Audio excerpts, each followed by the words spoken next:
because he usually, well, first of all, he takes a lot of time to write a novel because he designs newspapers, reports, he writes letters from witnesses, he writes all of these kind of sources of information that supports the idea, and it makes the story sound real, that it was something that really happened. Just like Washington Irving did. Do you remember our presentation on Washington Irving? He wrote, "I found this story on someone else's notes."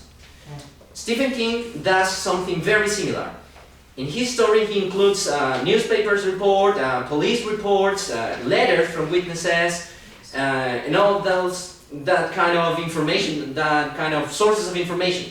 So his stories, his novels, his short stories are kind of, you read it and you think, oh, this might have happened because someone is testifying that this happened. Okay, so that makes the story sound more realistic. And another paramount element of great importance for this story is the fundamentalism. I don't know if you're familiar with fundamentalism. Extreme religious ideas. Exactly. Well, fundamentalism is quite related to Thomas Paine's Sinners in the Hands of an Angry God. Do you remember that piece of writing? He was fundamentalist.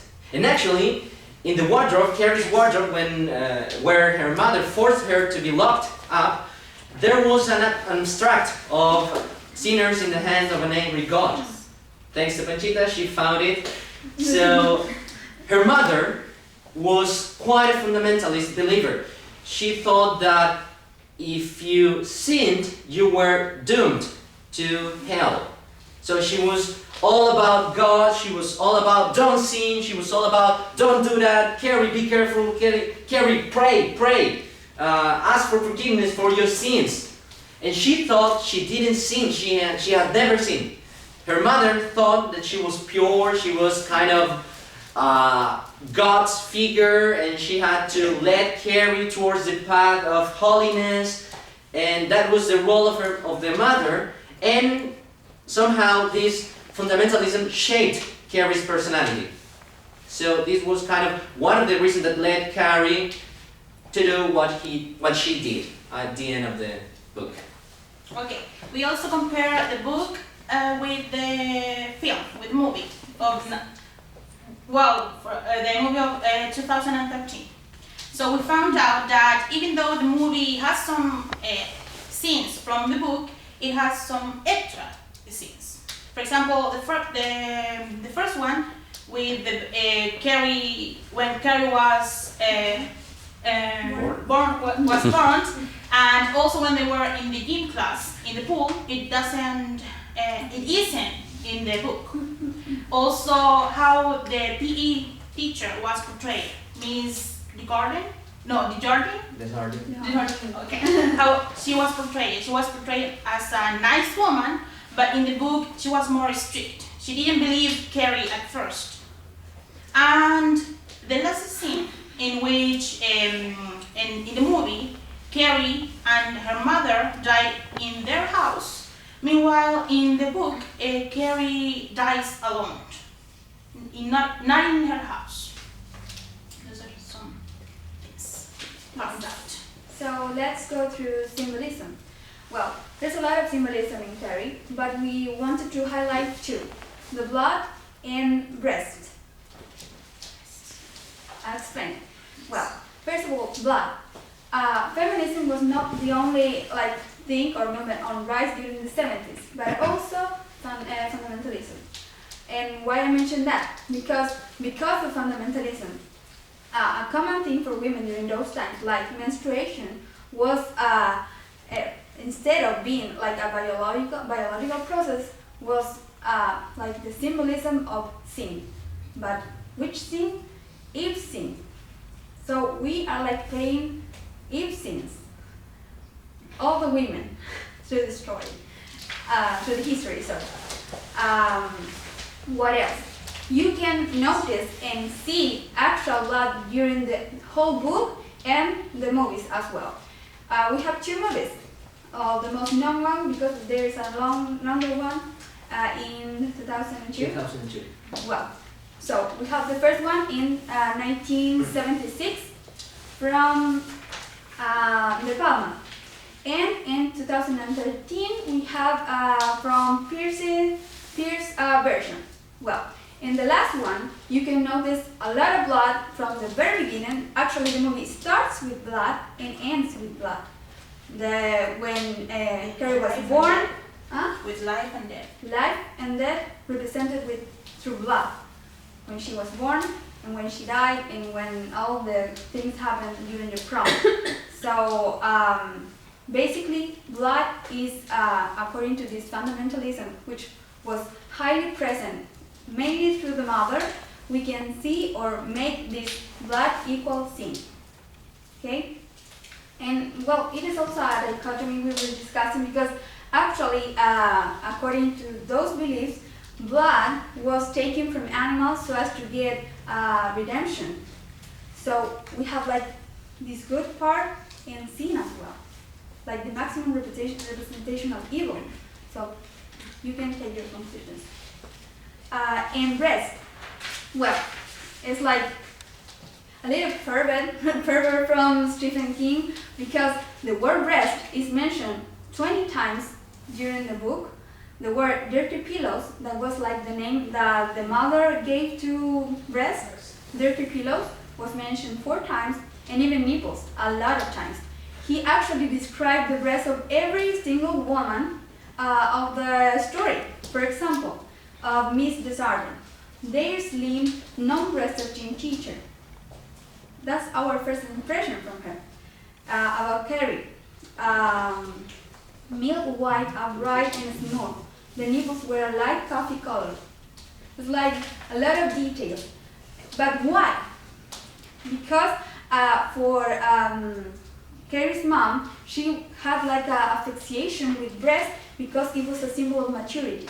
So when Carrie started to like grow her breast and have the period as well, was like the maximum symbol of maturity. So the blood and breast came. So now she will be like surrounded of boys, and this will end in sin. So I lost my daughter. So breast and blood were symbols of maturity according to her mother view, and according to the back from fundamentalism view. So that's. Okay, so now we're going to talk about the characters of the book.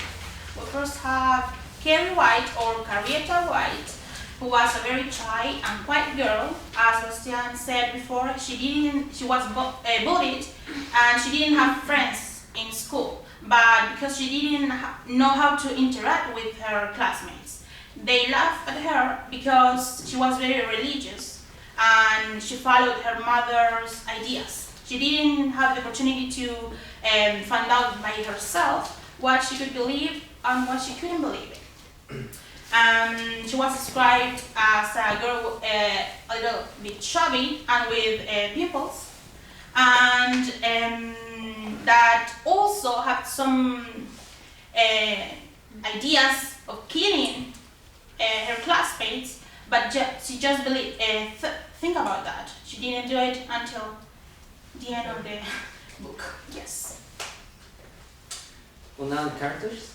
Yes. Okay, characters. First of all, the mother.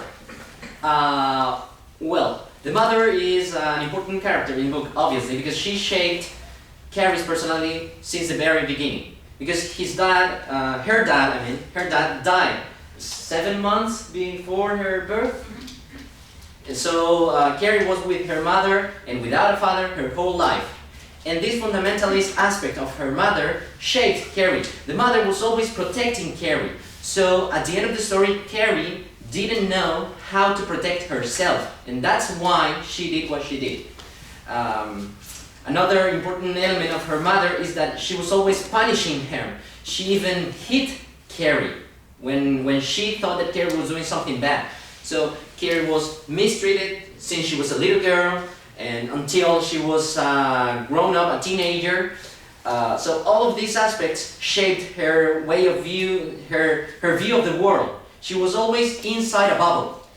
Her mother protected her from the unholy things of the world, the worldly things, the earthly elements that were outside, that were going to take Carrie to hell. She wanted Carrie to go with God and with the God she believed in. Because if you read the Bible, you don't see Carrie's mother, Margaret, as a Christian, as a real Christian. So this is how the personality of the mother it somehow framed Carrie's path. Okay, and finally, Miss Desjardins. She was the tough gym teacher, represented by Conchita. And well, here we have like the main difference with the book and the movies. Because in the movies, you can see her like someone that can provide support to Carrie and comfort her in those rough times. But in the book, it's not the same. Because even you can notice while reading like a proximity between them, in which she doesn't seem like the kind of normal adult for her, like a mother or something. She just, even you can think that she also hated Carrie, as well as all ladies in the school. She had this perception, oh, she's weird and everything, also. But she was a teacher, so she couldn't react like the girls, even though maybe she wanted to do it. Another thing is she was described like a small breast and everything, and if we think that breast was the symbol of evil, maybe we can think that she was not that evil, or she was represented like not that evil in the book, because she was like the normal adult that Carrie had. The other one was the mother, and she was like, no. No. So, yes. Actually, at the end of the book, the teacher blames herself for everything that happened in the spring ball, because she thought that if she would have been nicer to Carrie, those things wouldn't have She could have happened. saved her. Yes. And another difference that I think that we didn't mention is Carrie's appearance, because in the book she's described as an ugly girl, and in the movie she's portrayed as a regular girl. There is nothing like that. She's blonde, she has beautiful eyes, whatever. But in the book she's described as an ugly girl, and as an ugly girl.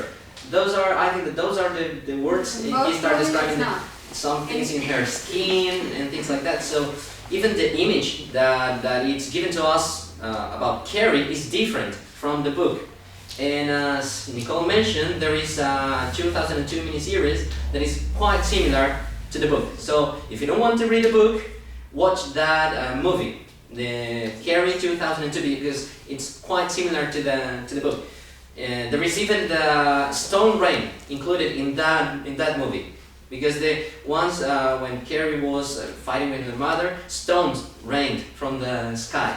So even that detail is included in that miniseries. The book starts with that new, like the actual new of that event. Not with Carrie being born. Yes.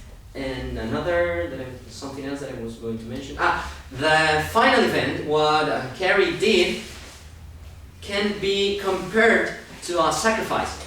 Because in ancient times, they used animals and animals' blood to forgive their own sins. People used to sacrifice animals so as to use their blood to be forgiven their sins. And in this case, Carrie killed people. The people that was bullying her. Actually, not only them, teachers, everyone that was inside the gym. She killed them. And then she felt repented about what she did. So this can be compared to a sacrifice. So the blood spilled can be compared to this fact, and the fact that she felt guilty for what she did. And actually, once she killed everyone with her powers, she went to her house to tell her mother, you were right, about what happened. And the mother was waiting with a knife to kill her. Because her mother, Margaret, saw Carrie as the consequence of her sin. Because even though the mother saw herself as a holy person and without sin, she admitted that she sinned once in her life when she had sex with her husband, and she thought she said she was possessed. and She said she was possessed. that's the excuse she uses. She said, I was possessed when I had sex. And Carrie is the consequence of my sin. Even Carrie is called Satan's spawn. Yes. It's like Satan's son, Satan's creature. She was born from Satan. Her mother called her like that. So that's how her mother treated Carrie.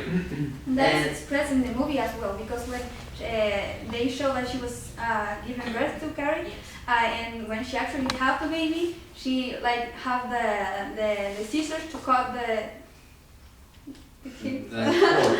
cord, but like I killed the baby or a cat. So this time is when she took the decision, but like she regret all the life that follows because of that. And another thing that we didn't mention, I think, is that the powers, Carrie's powers, were genetically passed to her. Because in the book it is mentioned that her grandmother had this power. But there's no proof that her grandmother was a killer, so we didn't think that these powers came with this psychopath element. And actually Carrie wasn't a psychopath because she felt guilty at the end. But her grandmother had powers, Carrie had powers. It's like it jumped one generation to Carrie. And I don't know if there's any Stephen King fan here. I know Barbara likes reading Stephen King. Anyone else? No? Have you ever... Who? You? Okay, have you ever read The Shining? Dr. Sleep? Where? You too? Well, have you seen the movie?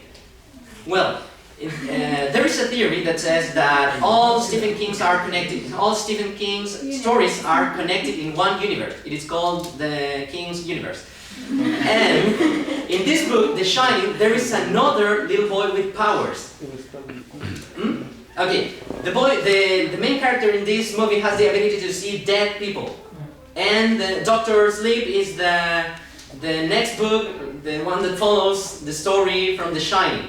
In The Shining, we are presented this character with powers, with the ability to see dead people and to have premonitions. And then the story continues in Dr. Sleep, when this child is grown up. So here we find another character with powers. So Stephen King has connected all of his stories. So if you want to read, you will have to read several books from him in order to connect this story with this one. And actually there is a picture in the internet that is like circulating with lines connecting all the story, but it's like a small letter, so we couldn't project it, and we weren't able to read it. But that's one connection that we can find because we've read those books, and there are other kids with powers. Okay, I don't know if you've got any questions. Something else. Else? Kings found inspiration for Carrie from the city Maine, because it all happened in Maine, and also by a woman and her daughter who had epilepsy, and also by another woman who was very religious, and he asked himself how their kids will be, And the date of birth. how they will be educated. The date of The birth. birth. And the day of birth of Carrie was The same September 21st, like King. King's birthday. So Carrie was born the same date that Same King city. was born, and she lived in the same city. King was raised. And that's The presentation. thank you so much.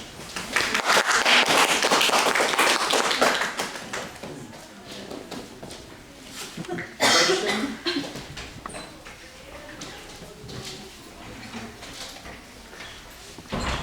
Yes. They went first. Question? It's more like a curiosity. You mentioned De Palma, the movie. Yes. Is Brian De Palma from Yes. Scarface? What's the name of the movie? I like that director. Carrie? He's No, the De Palma, director. the movie that Brian De Palma. Brian De Palma's film. Was on 1976. The one of 1976. The Carrie. version of Carrie after publishing the book. Thank you. Yes. Any other? Anyone? Considering the facts that happen in the book, Who is to blame for the situations that happen in the prom? Carrie, the mother, the classmates, the teacher? I think that we should give our personal opinions on this because we haven't discussed that. As a personal I think we should blame maybe the mother, because if she didn't have repressed Carrie, and she would have accepted that she could meet new people, things like this wouldn't have happened. She would have been a normal kid, a normal girl, with experiences like every child should live. Okay, I think that Carrie is to blame because even though she was repressed, even though she was bullied, she was the one that had the final decision on how to react to the situation, and she decided to kill them all. She was at some point she had the choice to kill or not to kill. That is the question, and she decided to kill. That was the way she chose how to react to what was going on. And maybe there was this situation, this what detectives call primal event that triggered what happened. But she was the one to blame. If we start thinking about the facts, what happened, she was guilty of killing them. We don't think about what caused, what made Carrie feel angry, or what filled Carrie with this anger. There are three aspects to declare someone guilty: motive, means, and opportunity. And Carrie fulfilled them, the three of them. She had a motive, she had opportunity, and the means. The means in this case were telekinesis, the powers. So I think that Carrie was the one to blame. She killed them finally at the end of the book. She was the one that. The mother was guilty about mistreating her daughter, about filling her mind with all these thoughts, but the mother wasn't guilty about the murders. And actually, throughout the whole book, Carrie is depicted or shown as a girl filled with murdery thoughts. She's always thinking about killing these people since the very beginning. So it wasn't something that Carrie was a victim, Carrie was bullied, and at the end she reacted and she killed them. She was through the whole story with these murdery thoughts. I agree with Conchita. I think the context is a prominent issue right here because Carrie was a product of her mother. She lived her entire life repressed in this bubble. She even didn't attend to school previously to this year. So she was like homeschooling everything, and she didn't have social life. She didn't know anything. And she came there and she had to face all the bullying that she suffered and everything. Also, the superpowers were something surprising for her, and she couldn't control it because she was under the situation and the conditions. I mean, at least that you can read and see in the movies, like she didn't want to do it. Like, oh, I really want to kill. Oh no, she was like under the pressure of everything. So I totally blame her mother. Even her mother was always having these thoughts as well of killing everyone because all of them were sinners. Okay, she also recognized she was a sinner as well, but she even suffered and hurt herself when she was working, and she Cut herself. She cut herself. with any situation that was like superficial, she's dressing like this, and she hurt herself because she didn't want those situations, and if it was like her decision, she would like eliminate everything. And she did it through her daughter. So, for me it's like this. What do you think? Can you refer again to Carrie's abilities or powers? Because she was a kind of telekinetic, but does she have other powers? No, she had just the ability to move things with her mind, and it was genetically passed down to her. Just the ability, telekinesis, which is the ability to move elements to to use mind over matter. That's the power she had. The other powers about seeing ghosts and having premonitions belong to this other kid on The Shining, the other book. Carrie's power were just telekinesis. She had the ability to move objects with her mind. Thank you. What does Carrie's mother represent in the book? Do you have a connected question? Okay. You have... Well, the mother represents, as I said when I was talking about the mother, what framed Carrie's personality and the way she did things, as Nicole just said. The mother built up her personality, and actually we all know that our personality, our behavior is learned, and it's learned by imitation. So her mother was like the model.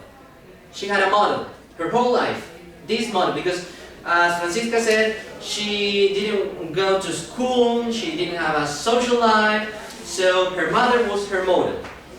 But her mother till the event of the shower scene, because when she realized that she was like suffering from the period, she thought, oh, why my mother didn't got me prepared to this thing that's natural. So this time she started to think, oh, she's like against me. She even made questions about the Bible statement that the mother used to say, because like, Mom, this is not in the Bible. You are like inventing this. So she started to think, Question. Yes, Her question figure of herself authority. about this model that she had. Was the only one that she had. And that's when Carrie goes out of this bubble.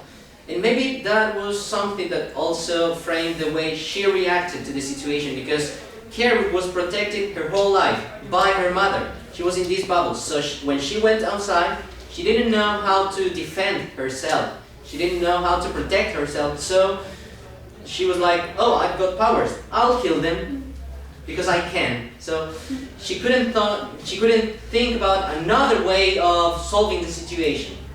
So her mother was a model, then she was disappointed of this model, she went to the world, and she had to manage with what she had. What character do you feel identified?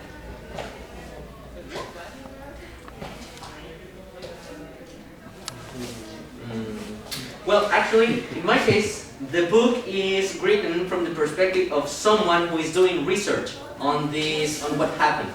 So I feel like I'm that character, the one that's narrating the story, the one that's doing research, the one that found the newspapers, the one that got the letters.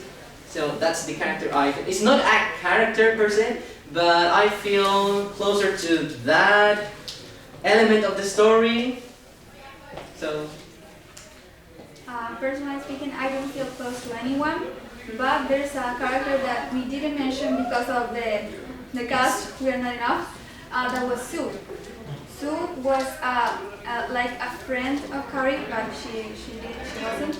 But she at the beginning she laughed at her and everything with all the girls, like with the flow. But then she regret, and she was the girlfriend of Tommy Ross. And she told him to go with Carrie to the prom, like in a nice action.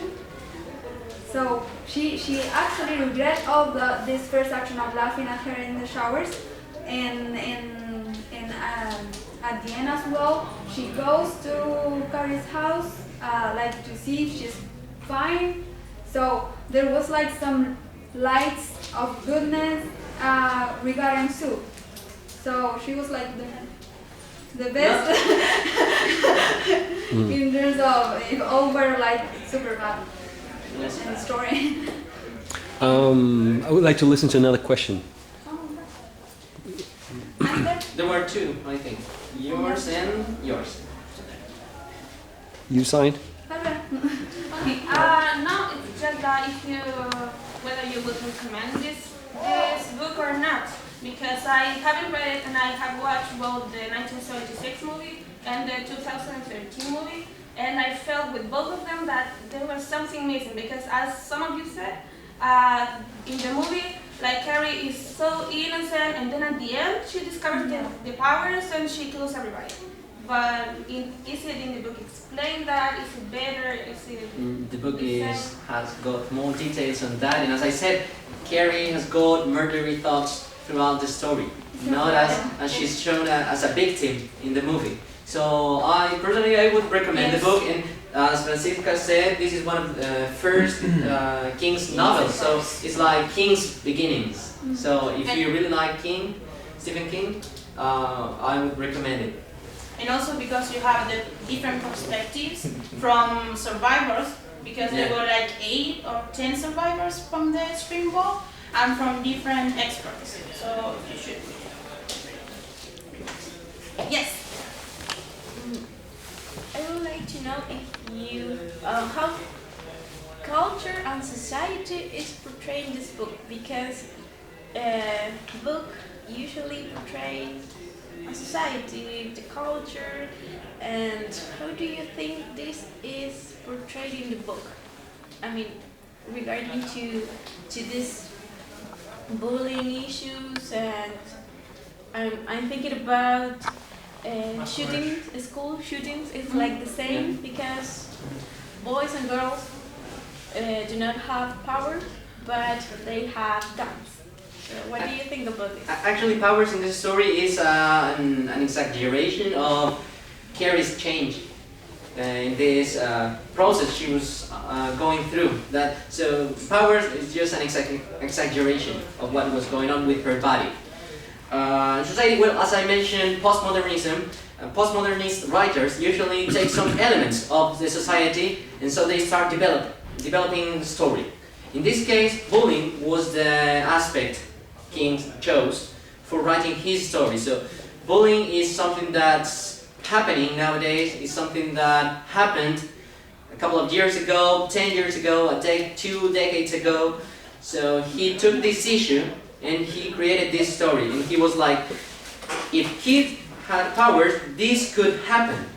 So this situation, if kids had these kind of abilities, could be worse. So it is not just like a group of students cracking jokes about other, or laughing at him or laughing at her. It could be worse. It goes beyond what we think.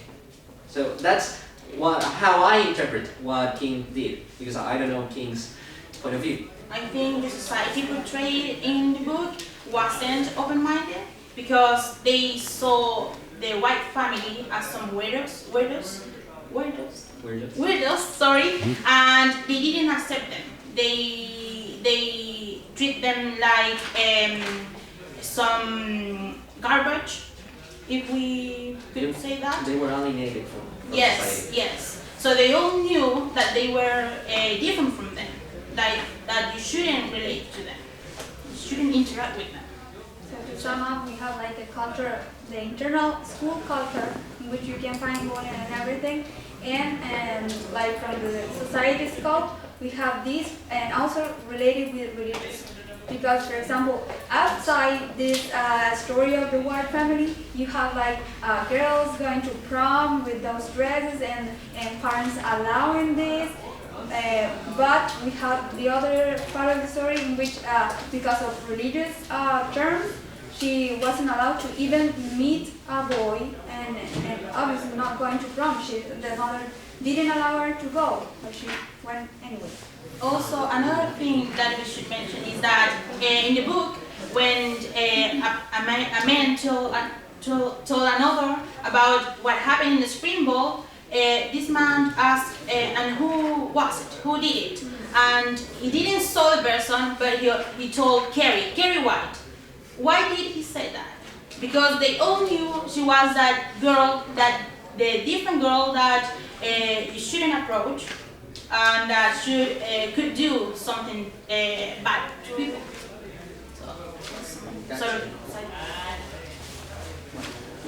Is still fundamentalism present nowadays? Yes, absolutely. There are some people that have these kind of bordering beliefs, these kind of how can we call it, extreme thoughts about God. It's like don't do that because God's going to punish you. There are even people that think that our way of clothing, is related to sin. That if you sin, if you wear, for example, if women wear trousers, they are sinning. That's sin. And so even those thoughts, and I've heard that kind of things from people. So fundamentalism is still present. It has been present since sinners in the hands of an angry God We can see until it nowadays. nowadays in the case of the attacks to different cities in Europe. With these countries like Iraq and those people that they say they represent Islam, but they do not, because they are like separate groups, just trying to make you believe in what they believe. And to be more specific as well, and totally related with Carrie, there's some Indian and South African cultures that when women had their menstruation, they had to go to some caves during those days and being alone, isolated from the society. So they had to do it every month. And not only these countries, there's also in the United States there is a church, a Baptist church. Do you know the name, Aníbal? Westboro Baptist Church. They are extremely Christians because they are always protesting against homosexuals, and with these signs and like signs, you can read things like "God hates fags," things like that. Thanks God for dead soldiers. Thanks God for dead, things like that. So not only Muslims, not only people in that part of the world, we got here people like that here in America. Yes, we are Americans too. Yes. Righty. Thank you so much. Great presentation.